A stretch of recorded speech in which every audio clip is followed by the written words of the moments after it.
Today, we are going to be talking about digging ditches. Kind of a weird topic for church, I know, but that's what we're going to get into today. So, digging ditches. Has anybody in here ever had to actually dig a ditch? I don't know if anybody's ever done that. Literally grab your shovel and dig a trench, right? It is good times, right? It is hard work. It is not easy. If you've never dug a ditch, perhaps some of you are like, no, I've never had to dig a ditch. But at least maybe some of you have had to dig a hole. Like maybe in your backyard, maybe you're gardening, maybe you're digging a fence post or something. But you know what it's like, right? You get that shovel out and the first scoop maybe is a little fun, but then about that second scoop you realize this surface is really hard and this is not going well and I don't like it. I want out. Well, imagine, if you would, that you are dying of thirst. Okay, so you're dying of thirst, you haven't had water in days, and you are in the middle of the desert, it is hot, and you are extremely tired and extremely thirsty, and somebody says, in order for you to get some water today, you are going to need to dig a ditch. How would you like that, right? Well, that is basically what we are going to be talking about. That very thing happened in a story in the Bible. So we're going to dive into that and take a look at what that's all about. But before we get down and dirty, see what I did there? Digging ditches, down and dirty. Before we get into it, I want to know, has anybody ever played the if only game? If only. Like if only I had this. If only my life was this, things would be so much better, right? Like, if only I had a better job, surely I'd be happier. If only I had more money, all my problems would certainly be solved at that point, right? If only I had more hair, or at very least hair in the right places, right? If only.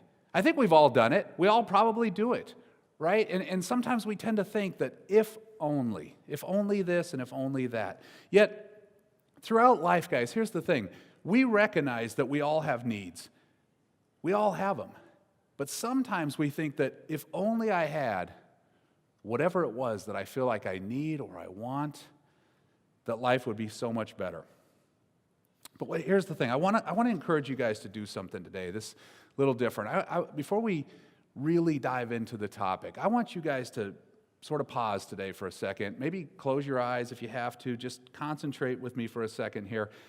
And I want you guys to think about what your greatest need is. What is your if only? What is your greatest need? And really think about it. Nothing trivial. I mean a real need. What is your greatest need today? And I want you to pray that God's going to speak to you today in a meaningful way as it relates to this greatest need. And I think this message is going to resonate with those of you that have a great need today. All right, so let me set the context for today's talk. So about 2,800 years ago, a little while ago, right? 2,800 years ago, there were three kings. And these three kings, they had sort of joined forces and they had set out on this mission, and they were going to go to battle with this group called the Moabites, right? And the Moabites, they were a group of people that lived in this city of Moab. Moab was a smaller city. It was just outside of Israel by Judah, and they were sort of a rebellious group. And these three kings, they thought, well, this group over here is probably going to rebel at some point against us, so we should probably take them out, right? So they decided amongst the three of them, let's take matters into our own hands. And this was going to be fairly easy, right? It's three kings versus one king, easy peasy, lemon squeezy. It actually says that in the Bible. And so this was going to be no problem at all, right? 3-on-1, we've got this. No need to involve God in this one. We're not going to pray on it. We're not going to ask for God's guidance or counsel or wisdom. We're just going to go ahead and do this one all on our own. But here's the kicker. You know, sometimes what happens is things don't always go exactly as we have planned, right? Anybody ever experience that? Anybody have the best plan in the world and it sort of unravels and doesn't turn out as you hoped? I know that happens to me a lot. Like, I have these amazing plans and it just doesn't quite end up the way I thought it would.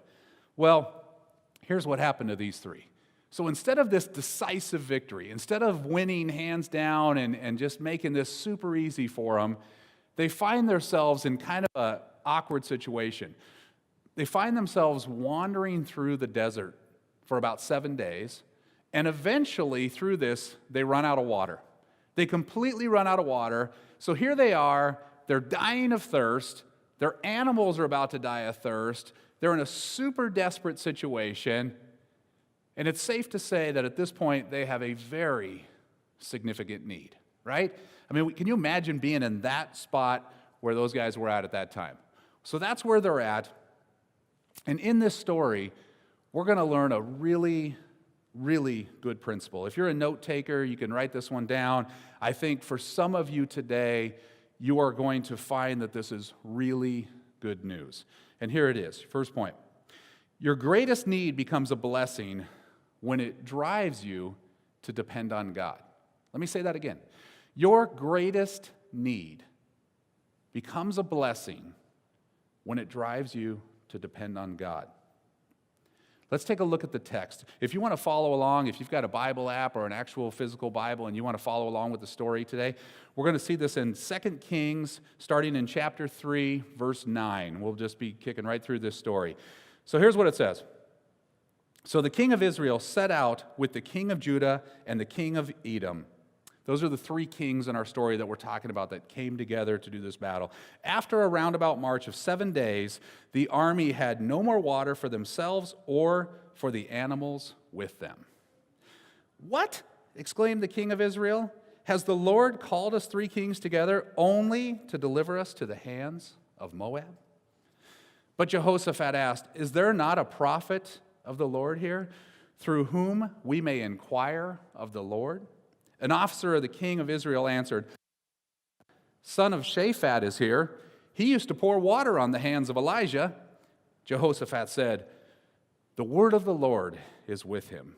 So the king of Israel and Jehoshaphat and the king of Edom, they went down to him.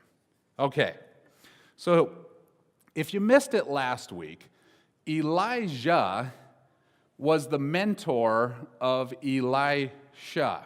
Okay, so these guys were partners. They were running around doing good deeds together, and Elisha was learning under Elijah. Now, if you know anything about the prophet Elijah, you might know the story. There was a time where there was a famine, a drought that was going on in Israel, and Elijah, he called on God to bring rain. And when he did this, God brought rain, but he started it off with this little tiny cloud about the size of a hand. So this small beginning, this tiny little cloud formed this rainstorm, and it turned into this massive amount of rainfall out of this little tiny beginning. Well, these guys knew that. Everybody knew the story, right? These guys had heard of this. They knew this. They knew that Elisha had ran with him. Surely some of that mojo probably sprinkled down onto him. They probably thought, well, if Elijah could do that, surely at least Elisha could produce some form of water for us, right? That's probably what they're thinking. Now, important to understand, these three kings, these weren't guys that were following God necessarily. They weren't seeking God. They weren't following God. They weren't out searching for God. They weren't praying for God's counsel here. In fact, out of all three of them, only one of them was even sort of a godly man, and that was Jehoshaphat. The rest of them, really, they weren't at all. They were kind of lousy kings. And all of a sudden, these three kings, they find themselves in this desperate situation. And they do what a lot of us do when they find themselves in a desperate situation. That's when they turn to God. They're like, God, are you out there? We need water. If you wouldn't mind helping us out here, could you help us out? We're desperate, right? And then they start to look around and they're like, is there anybody here that can help us? Like, any of you guys out there, does anybody have a connection to God? Anybody in good with God? Is there anybody that can maybe like pull some spiritual strings for us, do a rain dance, something? And they're thinking, surely there's somebody that can do this. And I picture God, I mean, here's God up in heaven. He's probably shaking his head at these guys, like, what are you guys thinking? But then on the other hand, he's probably like, okay, I recognize that I was the last kid on the team picked, but at least you finally came around and picked me, right? And how many of us do that to God? How many of us pick God to be last on the team, right? Like, I've sort of tried everything else, God. I did it my way, didn't work. I've attempted everything that I know how to do within my power and within my wisdom. None of it worked. So I guess all I've got left is you, God. How many of us do that to God? I think we do it all the time to God. We tried everything else and failed, so I guess I'll see if God can't help me out. Now, Elisha was sort of a brand new prophet at this point. He was kind of like in his rookie year as a prophet. But Elisha had already done some pretty cool things up to this point. And these guys surely would have heard of him. They would have known. They would have heard some of this.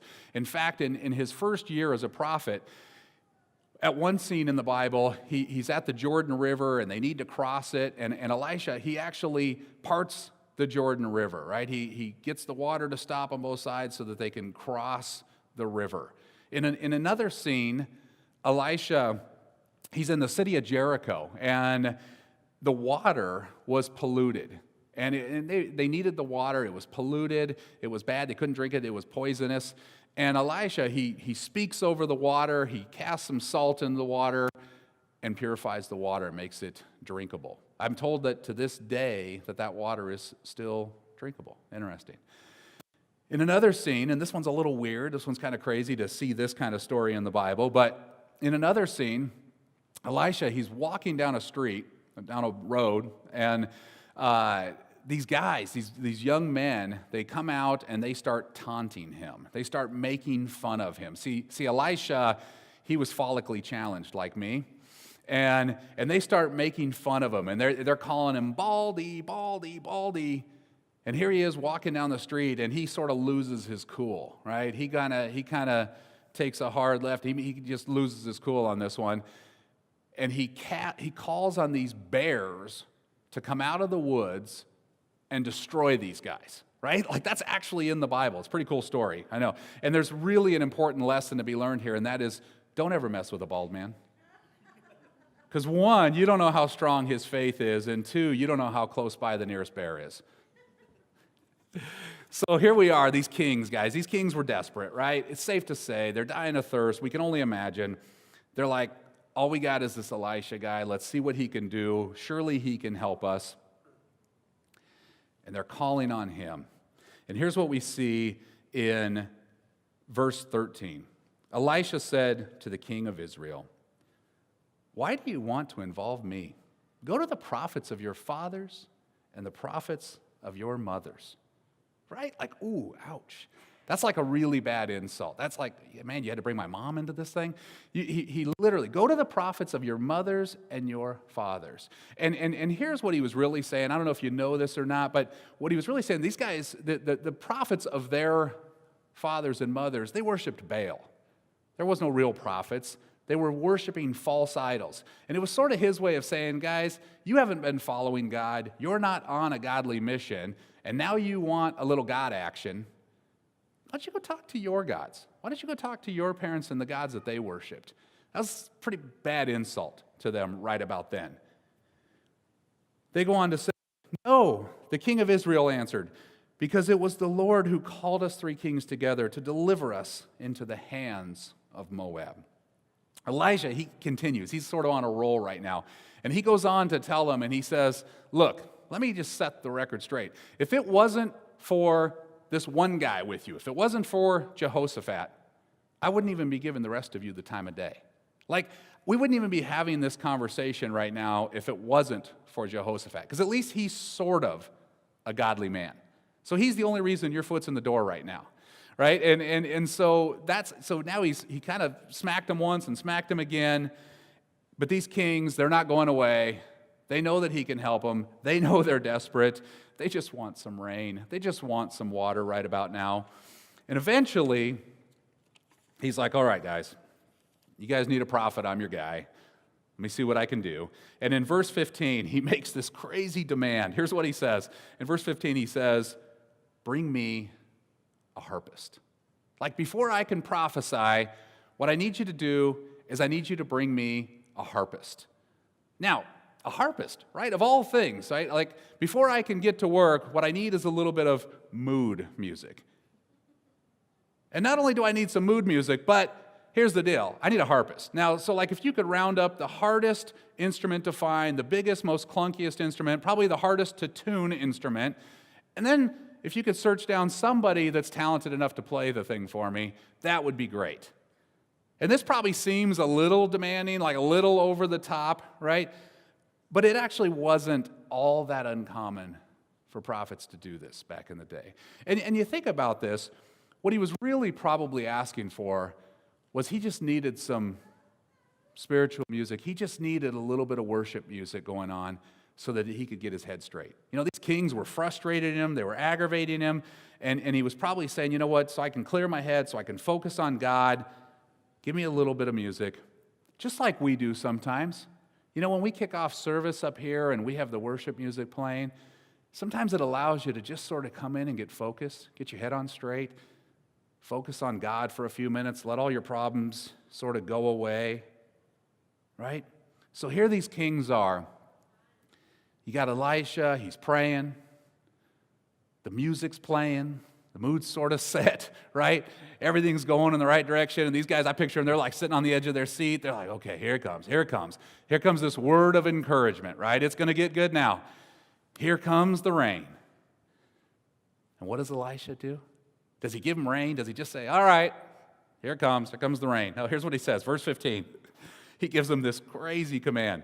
Verse 15 says this, then it happened, when the musician played, that the hand of the Lord came upon him. And he said, thus says the Lord, make this valley full of ditches. Wow. Thus says the Lord, make this valley full of ditches. Now, these guys are looking down on this valley that had dried out. They're in the middle of a drought. They're in the middle of a desert. There's a whole valley out here. And God says, make this valley full of ditches. Now, these guys, I'm sure, I can only imagine, they're looking at each other, and I'm sure one of them's like, what you talking about, Willis? Right? They're looking at each other like, are you crazy? We are dying of thirst, hot desert, 7 days, wandering around, no water, there's not a cloud in sight, we're in the middle of a drought, and you want us to do manual labor? Say, what? Right? You want us to dig a ditch? But yes, that's exactly what he wanted them to do, was dig a ditch. And he tells them, guys, here's the deal. Your greatest need often becomes your greatest blessing when it drives you to depend on God. Here's what it says in verse 17. For this is what the Lord says, you will see neither wind nor rain, yet this valley will be filled with water, and you, your cattle, and your other animals will all drink. This is an easy thing in the eyes of the Lord. I love that last part. This is an easy thing in the eyes of the Lord. Right? In other words, what he was trying to say to these guys is, you have no idea. You have no idea just how powerful our God is. You have no idea what our God is capable of doing. Literally with the snap of a finger, this could all be filled with water. You have no idea. He goes on to say this to him. Oh, and by the way, you know that other thing that you guys were out here for, that whole Moabite deal that you guys are wandering around for? He's going to go ahead and take care of that one for you also. How cool is that, right? So here we see their greatest need becomes their greatest blessing.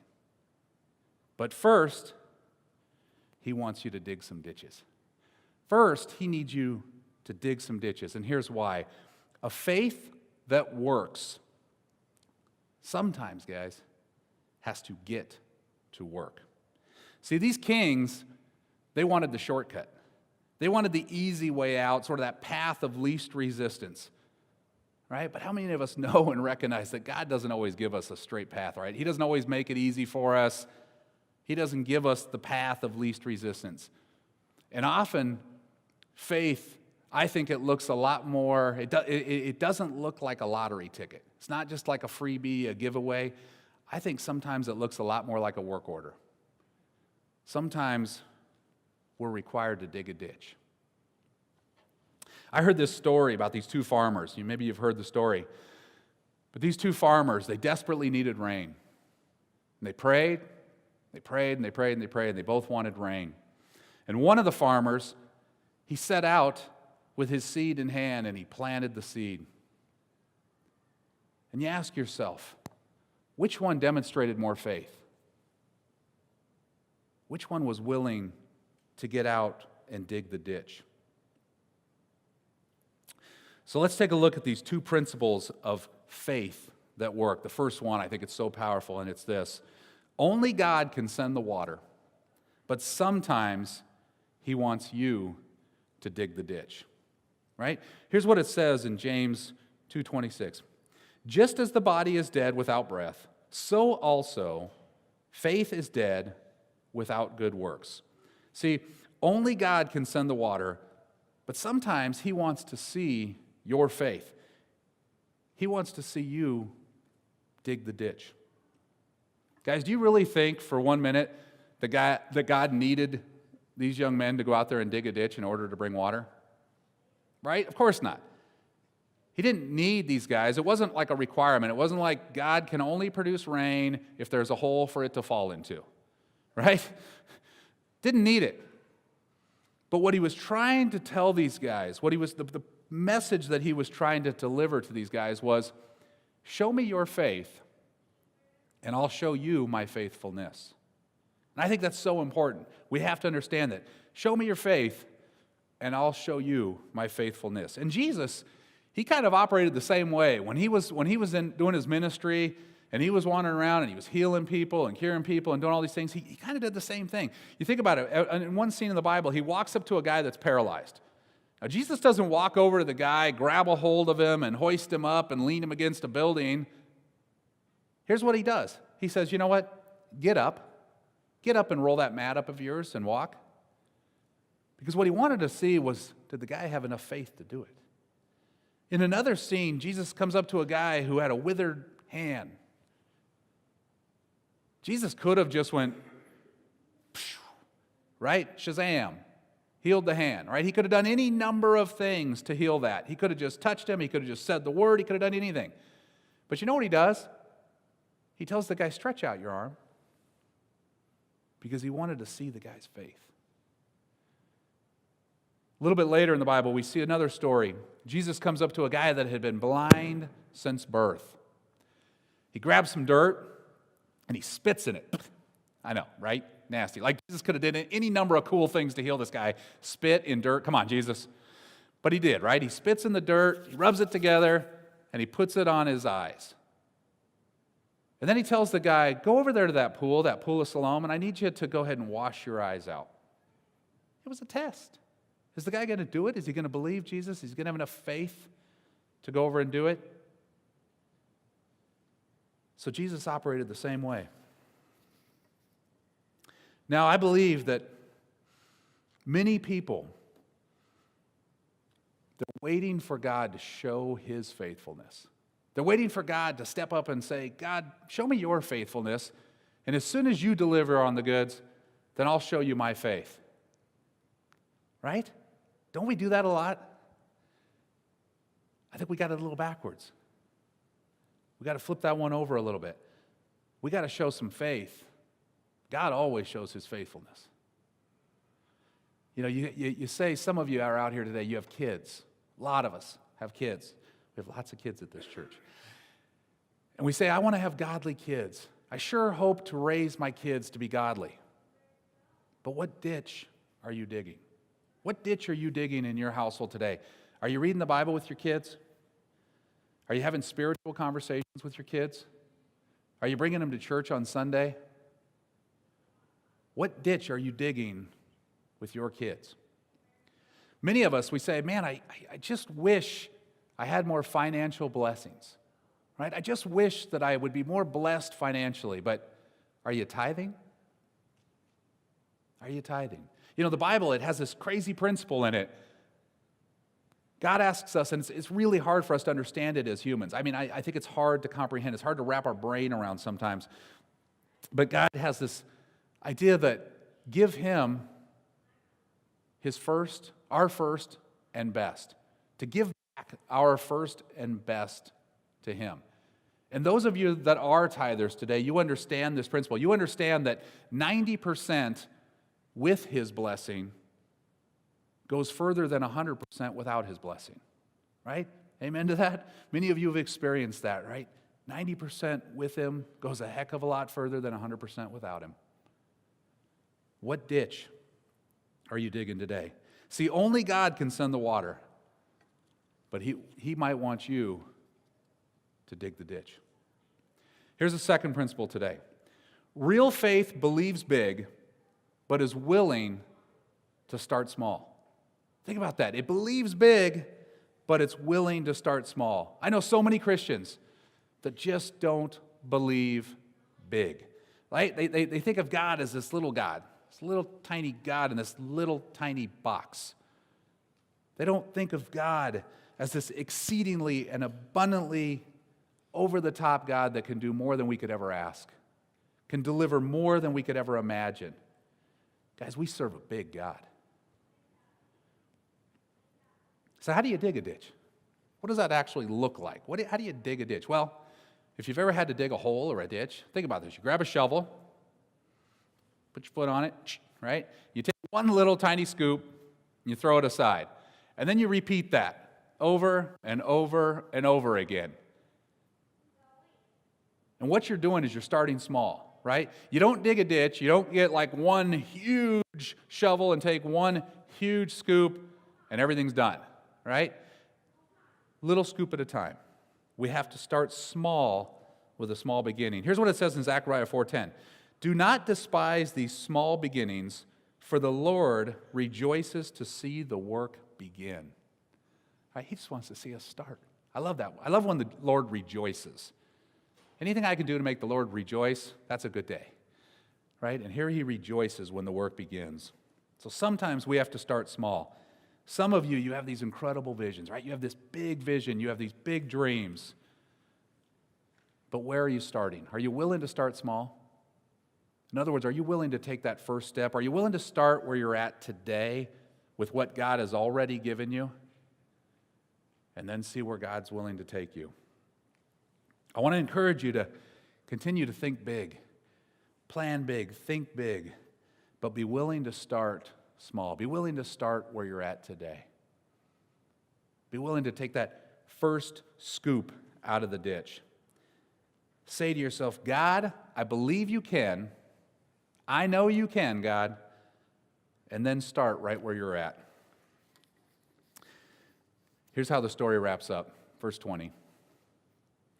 The next morning, about the time of the offering and the sacrifice, there it was, water flowing from the direction of Edom, and the land was filled with water. So what just happened here, guys? See, God, he called on these young men. He said, I need you guys to dig a ditch, which is sort of code for, I need you to show some faith. And when these young men showed faith and they went out and they dug the ditches that they were asked to do, you know what God did? He showed his faithfulness. He delivered. And now there was water everywhere for them, for their cattle, for their animals, for everybody. There was more water than they could possibly need. Some of you right now, I know, I talk to you guys. I hear your stories. Some of you right now today, you have a significant need in your life. Some of you are hurting. Some of you need things right now today. And some of you are thinking, if only. If only God would meet that need. If only God would answer that prayer. But guys, maybe this is right where he needs you to be. Maybe he just wants you to step out in faith and dig that ditch right now. See, real faith believes big but is willing to start small. What ditch is God telling you to dig today? What area of your life is God saying, show me some faith and I'll show you my faithfulness? What do you need to do today? What's your call to action? Guys, I promise you, he'll answer. He will answer. But you got to do your part. And that might mean starting somewhere, starting small. Begin digging your ditch today. It says in the Bible that God rejoices to see it when we start small. Amen?